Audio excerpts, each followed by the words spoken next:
Naomi Dattani, thank you ever so much for joining us here at Lord's. We're in the away dressing room. First and foremost, massive congratulations to you. You've been awarded Sunrise's contract again for the second year running. Thank you very much. It's really nice to get a second year and to wear the Sunrises shirt and kick on from last year. So I'm really grateful for another opportunity to build on what we done last year. Long career with Middlesex Women, now obviously established in the Sunrises setup. One of the first 40 or so women in the English domestic game to get a professional contract. You must be really pleased with how your own career is developing. Yeah, it's really nice to dedicate 100% of your time to cricket and not worry about too many other things. And I guess the first year was trying to find your feet and how to operate, giving 100% to that and learning how to have the downtime with that as well. So hopefully with all those learnings going into the second year, it'll be bigger and better. I was going to say, it must have been a heck of a transition. I mean, you're obviously going from Middlesex Women, where you're putting your own time into developing your game, to now 24/7 a professional cricketer. How hard has it been, that transition?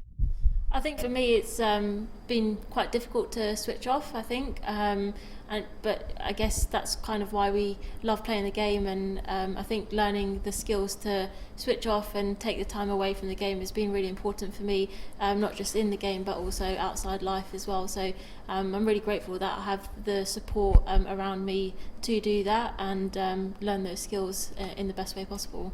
Absolutely. And Names, you're more familiar with bowling bumpers at batsmen and knocking poles over, building big innings at the crease. Another asset to your game is obviously your fielding. This year you picked up the Fielder of the Year award at Sunrise's end of year awards. Is that something you've been working hard on?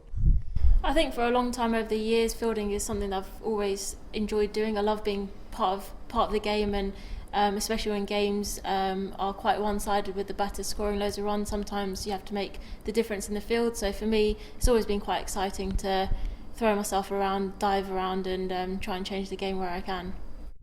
Well, just above your head, Names, I mentioned earlier we're in the away dressing room. Just above your head, there's the name Shaheen Afridi, who's obviously signed for Middlesex next year. One of the most promising and brightest talents, fast bowling talents in the game right now. How much do you look at other players in both the men's and the women's games and aspire to be, not necessarily like them, but aspire to learn from them? Yeah, I think it's really important to watch cricket, and you pick up so many skills. And for me, actually, I'll try to watch as many left-arm fast bowlers as possible to pick up some tips and tricks, and just to know how they operate and things that maybe can transfer into my game, and see if that works for me. If you can learn that 93.5 mile an hour in swinging Yorker, I think you do pretty well. One last one, Gnomes. As one of only 6 professionals now in the Sunrises setup, you're obviously playing with a little bit more responsibility. How much onus do you think is upon you to help develop the games of many of the youngsters that you're playing alongside? Yeah, I think between us pros, I think we've got a really important role to play in terms of developing the culture at Sunrises and being role models for the younger girls coming through and the academy and beyond. So it's really important to make sure we're doing all the right things to create that culture and make sure it's there for many years to come.